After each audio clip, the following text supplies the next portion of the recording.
역시나 우리가 우려했던 일이 벌어졌습니다. 지난번 베트남에 대한 여론이 안 좋아질 때 많은 한국인들이 상상하던 일이 진짜 벌어지는 것이 놀랍습니다. 그런데 태도가 더 황당합니다. 너 자신을 알라! 한 현지 교민이 베트남인들에게 해주고 싶은 말이라고 합니다. 베트남 현지 20일자 한 뉴스 제목은 무려 베트남이 왜 한국에 빠른 키트에 대한 지원을 요청하는가입니다. 베트남의 보건부 부차관 느엔 탄롱은 베트남의 많은 판정자들이 발생하는 것에 대비하기 위해 필요한 신속한 대응을 위해서 한국 정부에 한국의 의학제품, 키트, 테스트 장비를 요청했다고 합니다. 그러니까 한국 정부와 협의한 것도 아니고 일단 한국 정부에 자기들이 먼저 공식적으로 베트남 보건부에 부차관이 요청을 한 것인데, 요청한 이유는 이렇다는 것이 기사 주제입니다. 보통 요청했다는 사실이 중요할 것 같은데 굳이 요청한 이유를 제목으로 한 것은 사실 베트남에서는 키트를 개발해서 하루 생산량이 1만 세트에 이르고 타국에서 수출 요청까지 있다고 엄청 자랑하고 있었기 때문이죠. 그런데 그 근자감 쩌는 베트남이 하루에 1만 세트나 자력 생산을 하는데 왜 한국에 요청을 하지? 자존심도 없이? 라는 의문이 당연히 생길 테니까요. 그런데 부차관이 인터뷰한 기사의 이유를 보면 참으로 어이가 없습니다. 자기들이 개발한 것으로 테스트를 하면 정확한 결과를 도출할 수 있다고 합니다. 딱 잘라 100%랍니다. 신났으니 그러려니 합니다.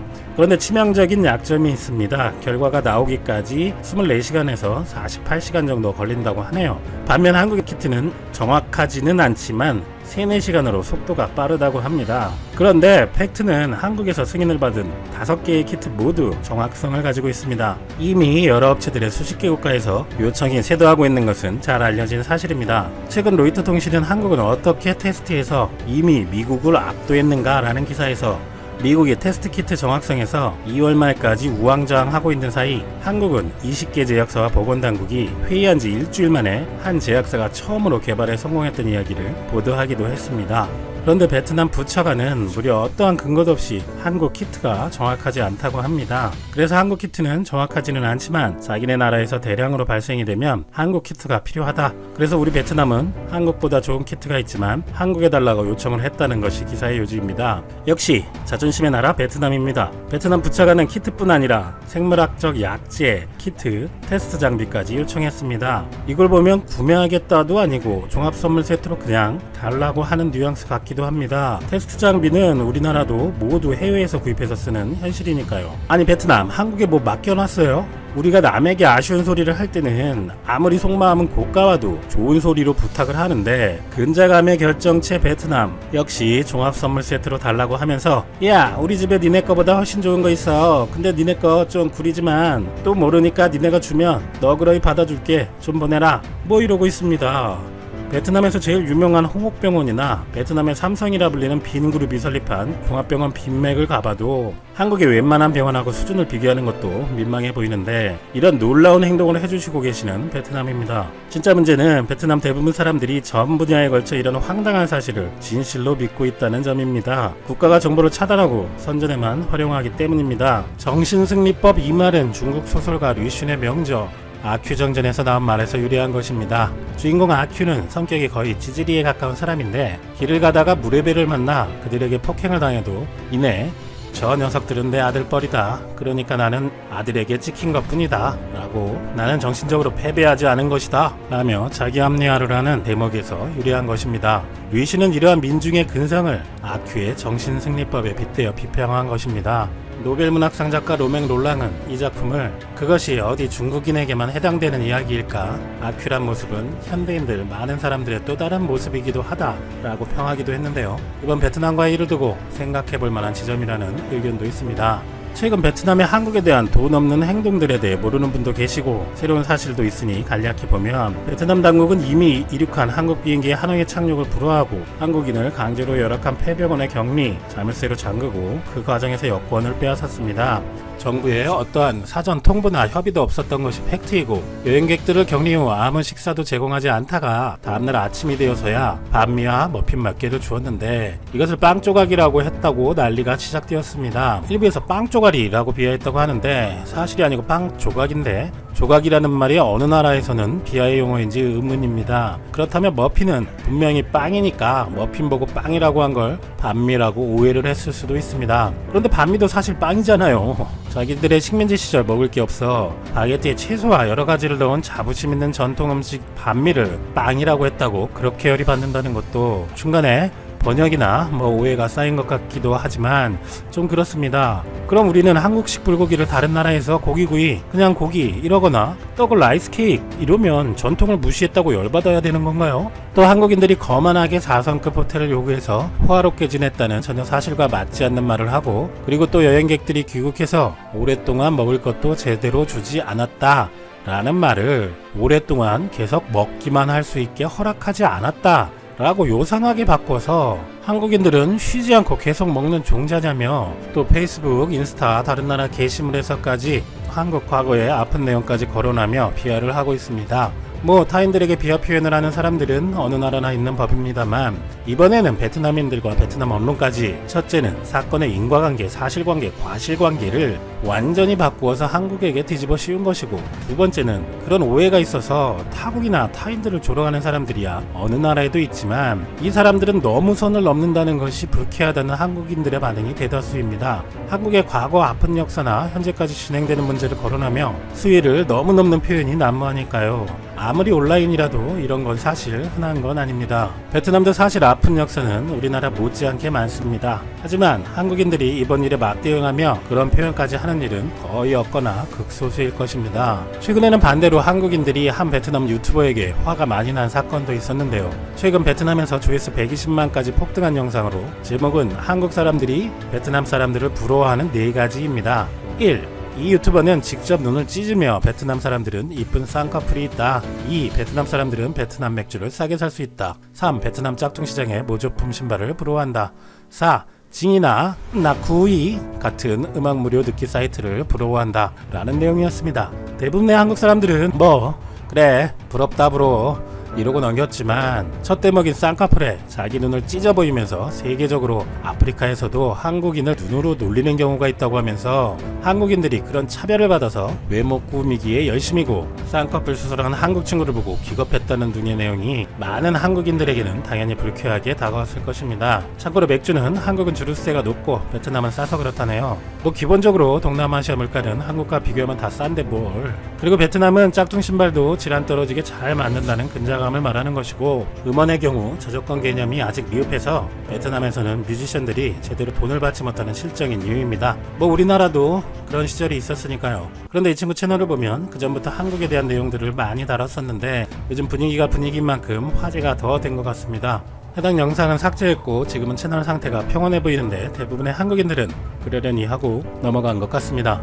한편 삼성이 베트남의 기술 인력 700명을 파견하면서 2주간에 대한 절차를 완화해달라고 요청한 사실에도 베트남 현지인들은 삼성이 뭐라고 그러냐며 말이 제한이지 우리에게 경제적 압박을 가하는 것이다 라며 엄청 난리법석을 피우고 있습니다. 그러면서도 한편에서는 삼성전자 구미공단에서 판정된 사람이 발생해 베트남으로 고급 스마트폰 생산이 옮겨온다며 기대를 하고 있다고 합니다. 한편 한국인들의 베트남인들과의 결혼도 상당히 증가하는 추세인데, 작년 한국인이 외국인과 결혼한 사례 23,600건 중 베트남 출신 아내가 6,712명으로 1위, 베트남 출신 남편은 639명으로 세 번째였습니다. 남녀 불문 베트남인과 결혼한 분들이 작년 한 해만 7,300명이 넘는 것입니다. 적지 않은 숫자입니다. 국제 결혼을 한 분들과 베트남 배우자분들도 대부분 한국 국적을 얻어 우리 국민이 되고 자녀분들도 생길 것이기 때문에 한국 베트남 관계가 안 좋아지는 것은 현재 교민분들 뿐만 아니라 국민 구성 차원에서도 좋은 현상은 아닐 것입니다. 그런데도 불구하고 사실 근래 베트남이 한 어이없는 행동들에 대해서 많은 한국인들이 농담 반 진담 반 얘기했던 것이 있었습니다. 우리가 개발한 진단키트 등의 지원을 베트남에서 아쉬워하며 요청해도 주지 말아야 한다는 등이었죠.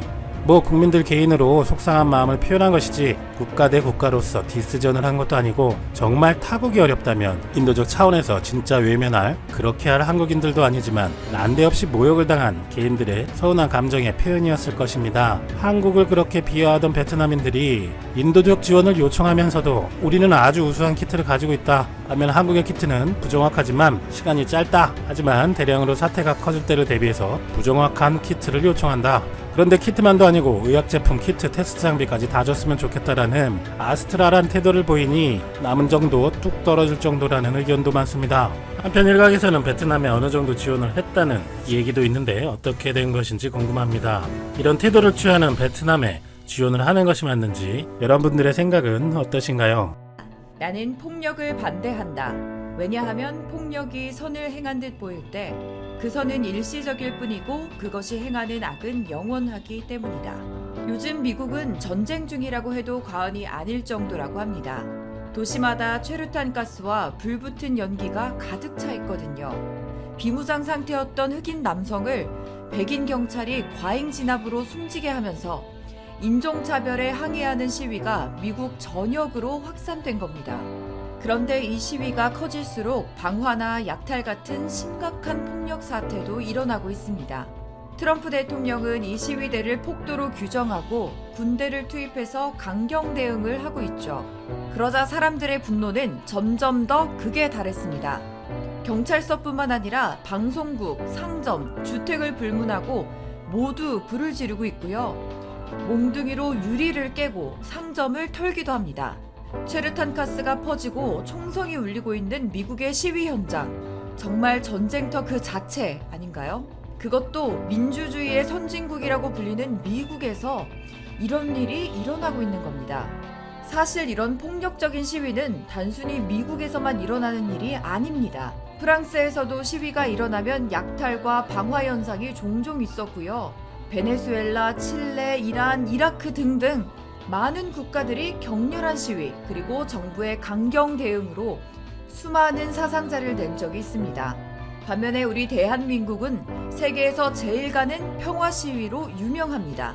그럼 오늘은 우리나라의 시민의식이 얼마나 뛰어난지 한번 살펴볼까요? 영상 시작 전 좋아요와 구독하기 부탁드립니다. 진정한 힘이란 물리적 수단 속에 있지 않다. 꺾을 수 없는 의지 속에 있는 것이다. 전 세계적인 혼란이 이어지고 있는 만큼 해외에서는 성숙한 시민의식으로 시위 문화에 새로운 장을 열었던 한국을 주목하고 있습니다. 우리나라 국민들도 처음 촛불 시위를 이뤄냈을 때 아주 놀랐지만 외신들은 정말 깜짝 놀랐거든요. 보통 많은 군중들이 모여 시위를 한다고 하면 대부분은 더러운 거리, 싸움 때문에 다친 사람들, 방화, 약탈까지 완전히 엉망이 된 장면을 먼저 떠올립니다. 최근 미국을 포함한 여러 국가에서 있었던 시위만 봐도 남녀노소를 불문하고 시위 때문에 죽거나 다친 사람들이 많았잖아요. 하지만 한국은 달랐습니다. 촛불 하나를 들고 평화롭게 축제 같은 분위기의 시위를 했으니까요. 심지어 어떤 가게는 시위장에 무료로 커피를 나눠주기도 하고요. 동네 마실 나오듯이 강아지를 데려오는 분들도 있고 또 시위가 끝나면 다 같이 도로를 청소하고 가기도 했습니다. 외국인들이 보면 시위가 아니라 단체 모임 정도를 하고 갔다고 생각할 만큼 평화로운 시위 현장이었다는 겁니다. 그만큼 우리의 촛불 시위는 어디 내놔도 손색이 없을 정도로 자랑스러운 평화 시위입니다. 우리나라는 이제 성숙한 시위 문화는 경찰이 아닌 국민들이 만든다는 걸 알고 있거든요. 사실 국민들이 변하면 경찰은 시위를 보호하는 조력자 정도의 역할만으로도 충분해요. 강제로 억압하고 경찰과 군인이 나서서 제압할 필요조차 없어지는 거죠.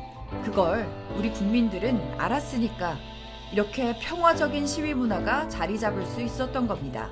한국의 시민의식은 전 세계의 모범이 되고 있는 만큼 선한 영향력을 많이 끼치고 있습니다. 많은 나라들이 한국의 시민의식을 배워야 한다고 이야기할 만큼 말이죠.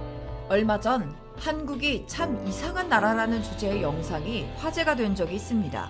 나라가 어려우면 시키지 않아도 국민들이 나서서 기부하고 의료 인력이 모자라면 전국의 의사와 간호사, 군인까지 모여들고 누군가는 도시락을 만들고 누군가는 임대료를 깎아주고 너와 나 모두를 지키기 위해 마스크를 쓰고 개인위생? 각자가 모두 철저히 지키고 이렇게 어려운 일이 생길 때마다 정부와 국민, 기업 할 것 없이 모두 함께 힘을 모으는 한국이 참 신기하다는 거죠. 그러니까 이번 코로나 위기에서 정부의 방역 지침보다 빛났던 건 사실 대한민국의 시민의식이라는 겁니다. 정부가 백날 권고사항 만들어봤자 국민들이 지키지 않으면 아무 소용이 없는 거잖아요? 그러니까 지금 대한민국의 명성은 여러분과 저 모두가 이뤄낸 합작품입니다. 그러나 이제 코로나19는 대한민국 그리고 아시아만의 문제가 아닙니다. 한국을 넘어선 세계가 함께 극복해야 하는 문제니까요. 모두가 어려운 만큼 다 함께 손을 맞잡고 이겨내자는 겁니다. 그런데 사실 세계에는 아직 차별로 인해 상처받는 사람들이 많아요. 그리고 그 차별에 저항하기 위해 폭력이 일어나기도 하죠. 결국 차별받는 사람과 차별하는 사람 모두가 상처받게 되는 안타까운 상황이 자주 일어나고 있다는 거예요. 그래서 어떤 일이든 함께 한다는 것이 참 중요합니다. 전 세계가 함께 극복해야 할 문제가 있는 만큼 많은 나라들이 대한민국의 성숙한 시민의식을 배워서 평화롭게 문제를 해결했으면 좋겠다는 마음이 들거든요. 한국의 시민의식이 지구촌 사람들의 모범이 돼서 모두가 평화롭게 문제를 해결할 수 있다면 정말 좋겠죠? 한국이 세계 리더로 급부상하고 있는 요즘 세계의 많은 나라들은 한국이 도움의 손길을 내밀어주고 있어서 감사하다는 소식을 참 많이 전하고 있습니다. 한국이 선진국 반열에 올라 국제사회에 공헌한다는 점이 참 멋지다면서 말이죠. 이렇게 모두가 함께 코로나 퇴치에 힘을 합치고 있는 만큼 한국의 국제적 위상이 더 올라가고 있는데요. 문득 백범 김구 선생이 남기신 이 말이 떠오르네요. 나는 우리나라가 세계에서 가장 아름다운 나라가 되기를 원한다. 저는 백범 김구 선생님의 말이 이미 이루어졌다고 생각하는데 여러분은 어떻게 생각하시나요? 이와 관련된 다양한 의견 댓글로 남겨주시면 감사하겠습니다. 혹시 주식하시나요? 바이오 관련 급등 종목이 알고 싶으시다면 오른쪽 버튼을 클릭해주세요.